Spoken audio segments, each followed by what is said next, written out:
Bem-vindos a mais um Deep Dive.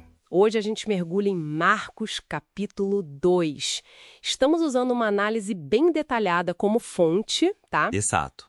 E essa fonte usa umas transliterações como Yalcha, Yalcanã, Facins. A gente vai manter para ficar fiel ao material, mas o contexto vai deixar claro. Com certeza.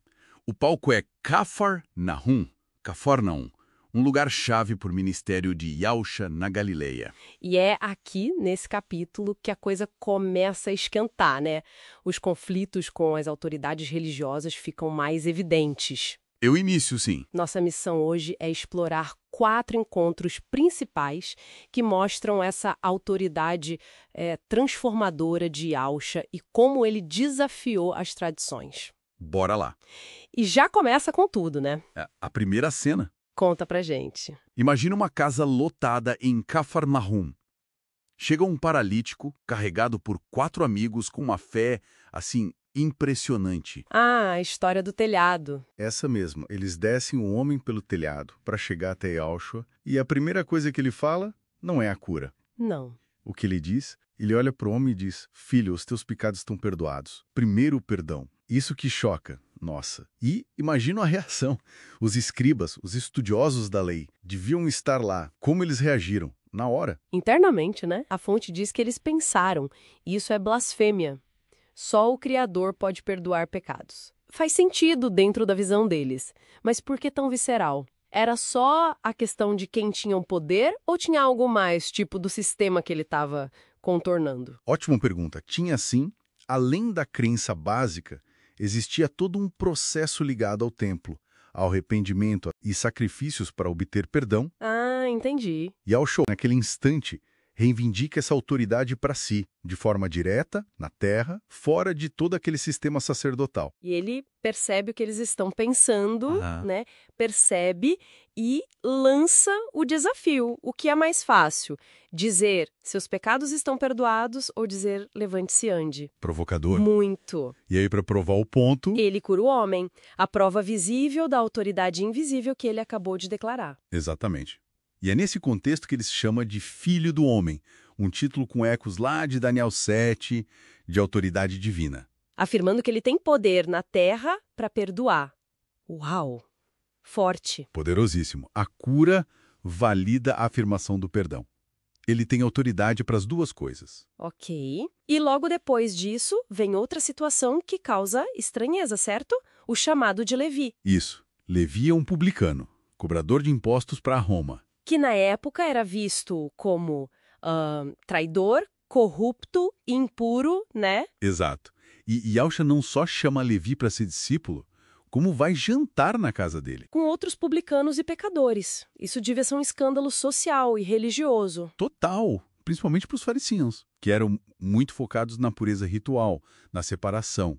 Eles criticam na hora essa mistura. E a resposta de Yalcha é bem direta, né? Sim. Ele diz basicamente, olha, quem precisa de médico não é quem está saudável, é quem está doente. Eu não vim chamar os justos, mas sim os pecadores. Ele está invertendo a lógica. A missão dele é para quem se reconhece necessitado. Precisamente. Ele busca ativamente quem estava à margem. Interessante. Aí chegamos na questão do jejum. Outro ponto de atrito. Pois é. Perguntam por que os discípulos dele não jejuam, como os discípulos de Alcanão Batista e os fariseus faziam. Era uma prática comum de piedade. E qual é a resposta dele? Ele usa uma metáfora. Diz que ele é um noivo. E enquanto o noivo está presente, é tempo de festa, de alegria, não de jejum, que era mais ligado a luto, penitência. Ah, faz sentido. Ele até diz que vai chegar a hora que o noivo será tirado. E aí sim eles vão jejuar. Mas o ponto-chave vem depois. Nas parábolas do remendo novo e do vinho novo. Isso. Remendo de pano novo em roupa velha não funciona. Rasga mais. Vinho novo em odres velhos? Os odres velhos de couro já ressecados não aguentariam a fermentação do vinho novo e estourariam. Exato. A mensagem é clara. Essa novidade que Yalcha traz, o ensinamento, o espírito, a dinâmica dele, não cabe nas estruturas antigas, rígidas do sistema religioso da época. Não dá para só remendar ou adaptar. É algo que exige um recipiente novo. É incompatível. Causa ruptura, não é um ajuste, é uma transformação. Essa ideia de ruptura leva direto para o último confronto do capítulo, que é sobre o Shabat, o sábado. Isso.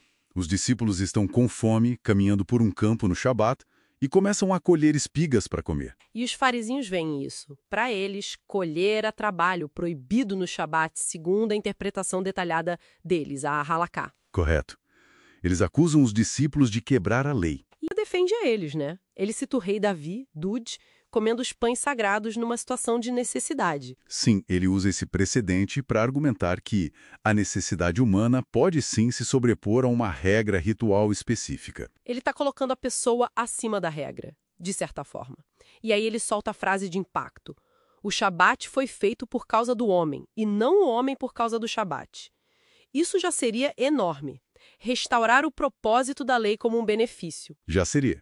Mas ele não para aí, ele vai além. Tem mais. Ele está se colocando acima da própria lei mosaica. Basicamente, sim. Ele não está só reinterpretando a lei.